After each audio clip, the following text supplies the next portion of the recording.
किस श्राप के कारण स्त्रियों को मासिक धर्म आता है? आदमियों को मासिक धर्म क्यों नहीं आता है?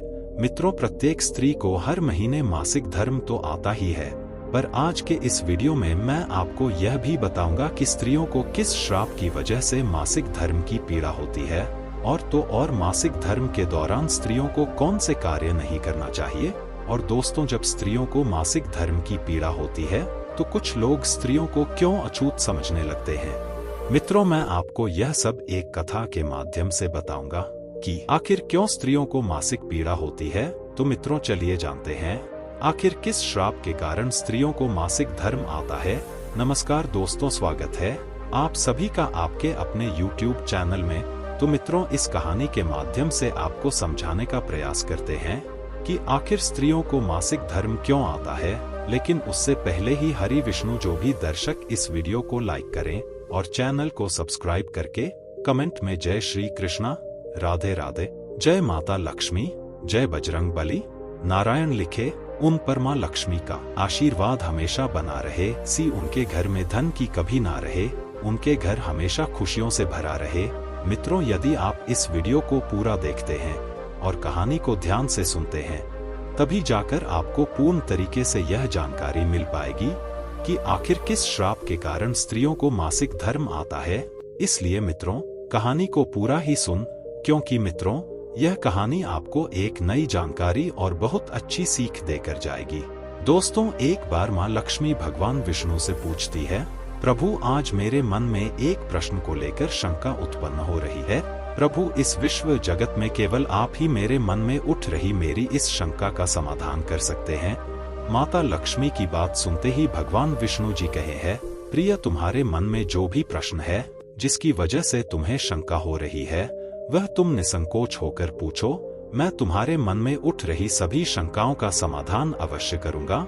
तब मां लक्ष्मी जी कहती है, नाथ, वह कौन सा श्राप है जिसके कारण स्त्रियों को मासिक धर्म की पीड़ा सहन करनी पड़ती है। माता लक्ष्मी ने अपना दूसरा प्रश्न पूछते हुए कहा, प्रभु को मासिक धर्म में वह कौन से कार्य नहीं करना चाहिए जिससे वह अपने ऊपर लगने वाले पाप से बच सके। तब भगवान विष्णु कहते हैं, हे लक्ष्मी, तुमने संपूर्ण मानव जाति के कल्याण हेतु अत्यंत उत्तम प्रश्न किया है। तुम्हारे इन सभी प्रश्नों का उत्तर तुम्हें बलराम नामक एक पुरुष के जीवन में हुई घटनाओं के माध्यम से दूंगा, जिससे प्रिया तुम्हें तुम्हारे प्रश्नों का उत्तर इस कथा के माध्यम से प्राप्त हो जाएगा। यह कथा इतनी पावन है कि इस कथा के श्रवण करने मात्र से ही समस्त मनुष्यों के पापों का नाश हो जाता है, जो भी गृहस्थ जीवन में है, और वह पति पत्नी इस कथा को ध्यान पूर्वक सुनते हैं तो उन्हें सुख और सौभाग्य की प्राप्ति होती है। इसलिए ही देवी लक्ष्मी, मैं आपको सुनाने जा रहा हूँ। आप भी इस कथा को ध्यान पूर्वक पूरा अंत तक अवश्य सुनिएगा। अब देवी लक्ष्मी कहती है, यह बलराम कौन था और उनके जीवन में कौन सी घटनाएं हुई थी। हे प्रभु, मैं इस कथा को सुनने के लिए उतावली हो रही हूँ, कृपा करके मुझे सुनाई। मैं इसे ध्यान पूर्वक पूरा अवश्य सुनूंगी और संपूर्ण विश्व जगत में विख्यात भी करूंगी। तब भगवान विष्णु कथा सुनना आरंभ करते हैं और कहते हैं कि हे देवी लक्ष्मी, पूर्व कल की बात है। भारत देश में एक अत्यंत सुंदर नगरी थी। उस नगरी में रामन नाम का एक ब्राह्मण रहा करता था। रमन को समस्त वेदों और शास्त्रों का ज्ञान था।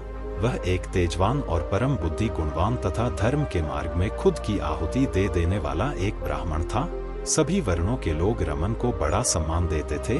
रमन प्रतिदिन यज्ञ करता था, दान धर्म के साथ संध्या को उपासना भी किया करता था। रमन पशुपुत्र, बंधु बांधव तथा धन संपत्ति से संपन्न था। रमन की पत्नी का नाम गायत्री था। वह भी अत्यंत चरित्रवान, गुणवान तथा पतिव्रत, धर्म का पालन करने वाली स्त्री थी। एक दिन रमन और उसकी पत्नी गायत्री ने मिलकर अपने घर पर सत्यनारायण भगवान की पूजा रखी और सभी ब्राह्मणों को स्वयं जाकर निमंत्रण दिया। साथ ही नगर में निवास करने वाले समस्त मनुष्यों को उसने पूजा के लिए बुलाया। रमन की पत्नी गायत्री ने अपने घर पर अनेक प्रकार का भोजन भी बनाया था और सभी को भोजन के लिए बुलाया। उसके बाद पूजा के दिन समस्त ब्राह्मण उसके घर पर पधारे। रमन ने सभी ब्राह्मणों का विधि पूर्वक पूजन किया और उन सभी का बड़े ही प्रेम के साथ आदर सत्कार किया।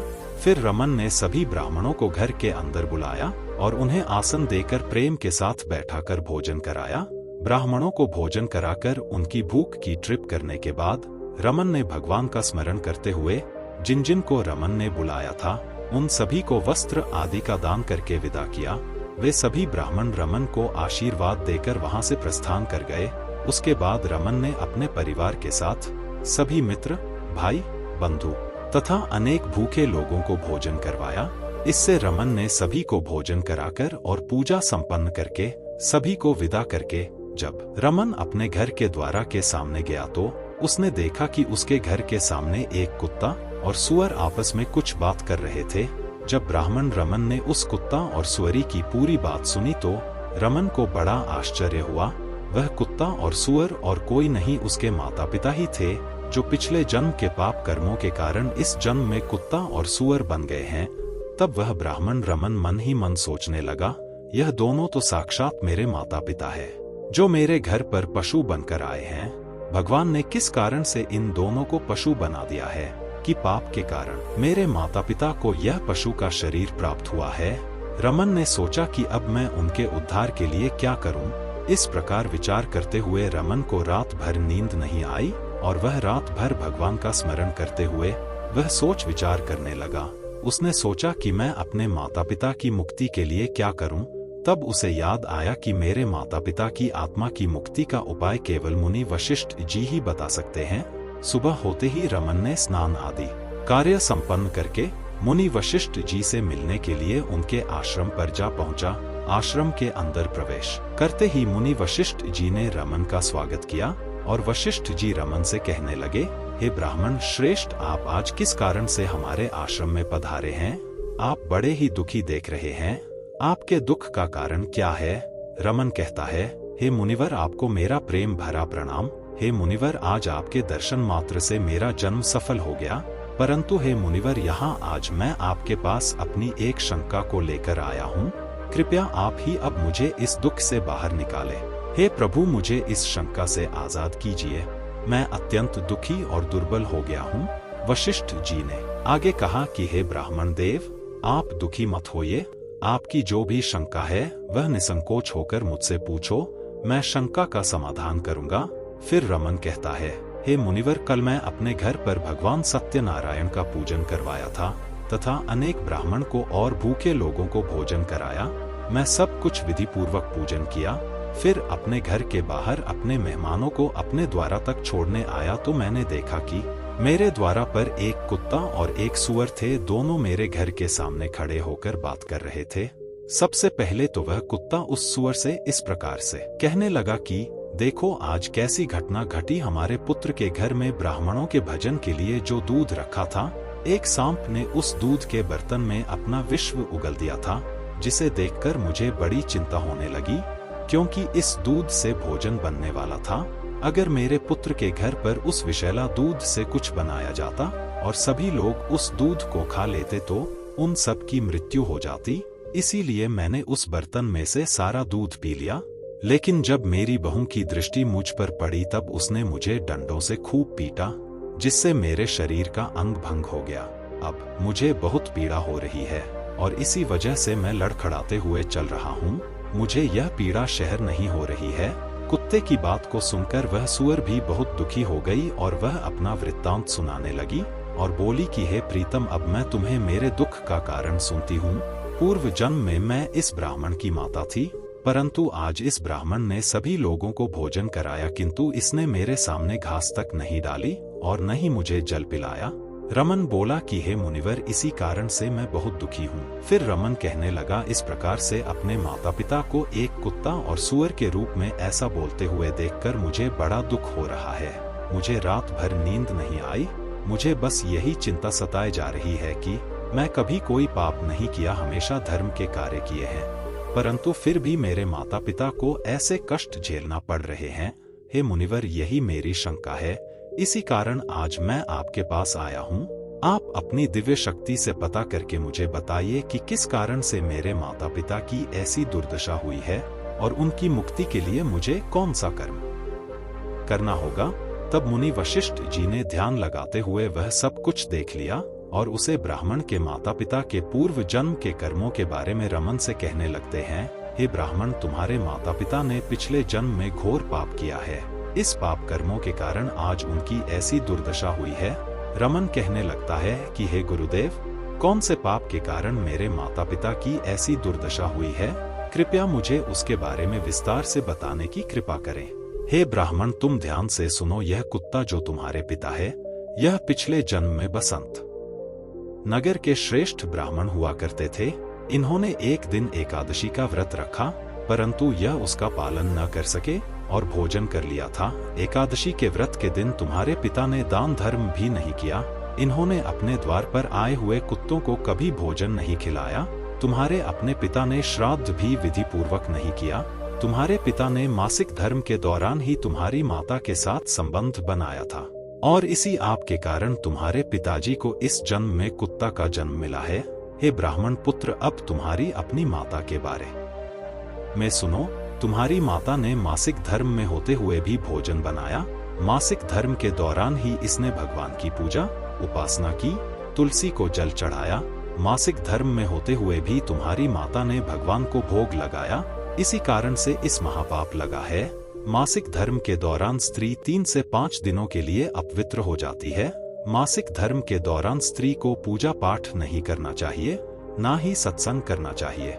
प्रत्येक स्त्री को इन 3 से 5 दिनों में अपने बाल भी नहीं धोने चाहिए, इससे उसके पति की आयु कम होती है। मासिक धर्म के दौरान पेड़ पौधों को स्पर्श नहीं करना चाहिए। मासिक धर्म में स्त्री के साथ संबंध भी नहीं बनना चाहिए। वह मुनिवर अब आगे कहते हैं कि जो पुरुष मासिक धर्म में स्त्री के साथ संबंध बनाता है, उसे ब्रह्मा हत्या का पाप लगता है। जो पुरुष उस वक्त के समय में स्त्री के शरीर को स्पर्श करता है, उसे भी पाप लगता है। मासिक धर्म स्त्री के शरीर में 3 से 5 दिनों तक ब्रह्मा हत्या का निवास होता है, और 6वें दिन ही वह स्नान करके पवित्र हो जाती है। 6वें दिन स्नान करने के पश्चात स्त्री को अपने पति का मुख देखना चाहिए, अन्य किसी पुरुष का मुख नहीं देखना चाहिए। यदि पति समीप ना हो तो सूर्य देव के दर्शन करने चाहिए। गुरु वशिष्ठ रमन से कहते हैं, हे ब्राह्मण श्रेष्ठ, इसी पाप के कारण तुम्हारे पिता को कुत्ता और तुम्हारी माता को सूअर का जन्म प्राप्त हुआ है। रमन कहता है, हे मुनिवर, अब आप मुझे मेरे माता पिता की मुक्ति के लिए उपाय बताने की कृपा करें।